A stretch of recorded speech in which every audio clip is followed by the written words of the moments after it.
Assalamualaikum warahmatullahi wabarakatuh. Perkenalkan, nama saya Resi Meditia, NIM 11018010191 dari kelas 2B, jurusan D3 Reka Medis, Stikes Termalambau Padang. Saya di sini akan menjelaskan tentang SOP atau Standar Operasional Prosedur. Baiklah, pertama-tama saya akan menjelaskan tentang pengertian SOP. Jika kita artikan per kata, SOP itu terdiri dari 3 kata, yaitu yang pertama standar, yang kedua operasional, dan yang ketiga prosedur. Standar itu bisa kita artikan sebagai ukuran yang harus dicapai. Dan yang kedua operasional itu bisa kita artikan sebagai tindakan atau pedoman kegiatan yang akan kita lakukan. Dan yang ketiga Prosedur itu bisa kita artikan sebagai langkah-langkah yang harus kita lakukan agar sesuai dengan standar. Jadi, dapat disimpulkan bahwa standar operasional prosedur itu adalah tindakan atau langkah-langkah yang harus dilakukan untuk sebagai pedoman agar tercapainya tujuan yang diinginkan. Lalu tujuan SOP itu sendiri apa sebenarnya? Jadi tujuan SOP itu juga menjadi bahan acuan kita untuk melakukan suatu pekerjaan. Misalnya di dalam bidang reka medis, acuan atau langkah-langkah kita dalam melakukan pelayanan, melakukan penyimpanan, retensi, dan lain sebagainya. Lalu bisa juga untuk penilaian, ukuran atau parameter dalam penilaian.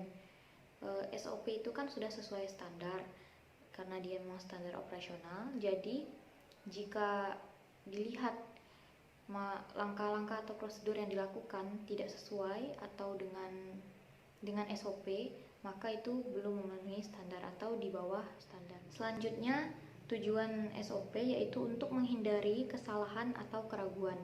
Misalnya di dalam reka medis itu di bagian penyimpanan, kita menyimpan tidak sesuai langkah-langkah yang ada di dalam SOP atau tidak adanya SOP penyimpanan, maka bisa saja kita terjadi kesalahan dalam penyimpanan berkas reka medis tersebut. Nah, jika kita melihat SOP atau terdapat SOP, maka itu dapat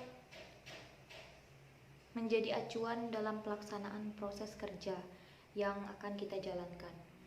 Lalu tujuan selanjutnya untuk menjelaskan alur tugas, wewenang, dan tanggung jawab.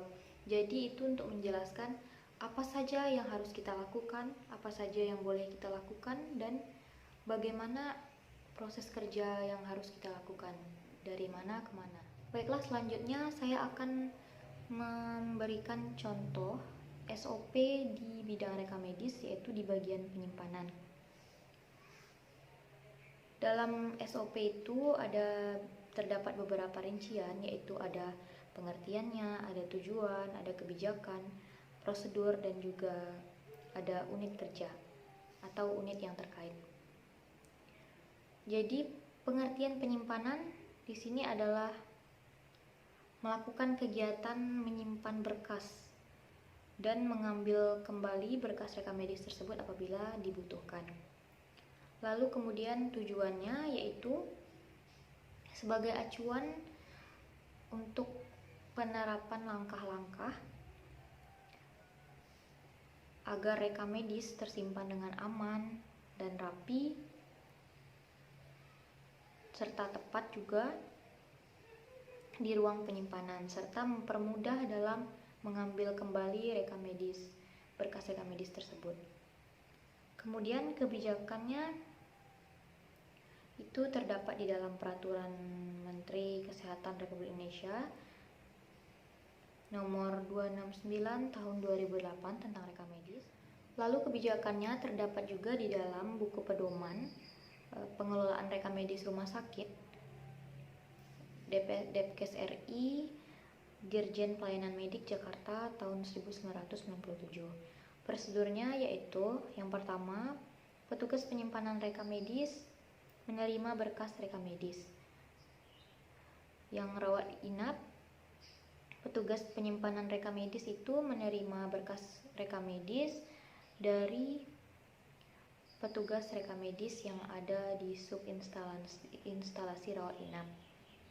Berkas rekam medis yang diterima itu harus sudah di coding, sudah di indexing, assembling, update data, lalu baru diantarkan ke petugas penyimpanan dan diterima oleh petugas penyimpanan tersebut. Apabila itu berkas rawat jalan, petugas penyimpanan berkas rekam medis menerima berkas rekam medis tersebut dari poli-poli yang diantar oleh petugas distribusi. Lalu yang kedua, petugas melakukan scan barcode atau entry data berkas pasien, yaitu berkas rekam medis pada komputer. Untuk berkas rekam medis rawat inap dilakukan pengecekan terlebih dahulu antara berkas rekam medis dengan kertas atau data-data yang telah diberikan oleh petugas rekam medis yang mengantar tadi, apakah sudah sesuai dengan berkas rekam medis yang ada atau tidak sesuai. Lalu setelah itu baru dilakukan entry data untuk berkas pasien rawat inap. Yang ketiga, petugas memilah dan mengelompokkan berkas rekam medis tersebut berdasarkan terminal digit filing atau berdasarkan angka akhir.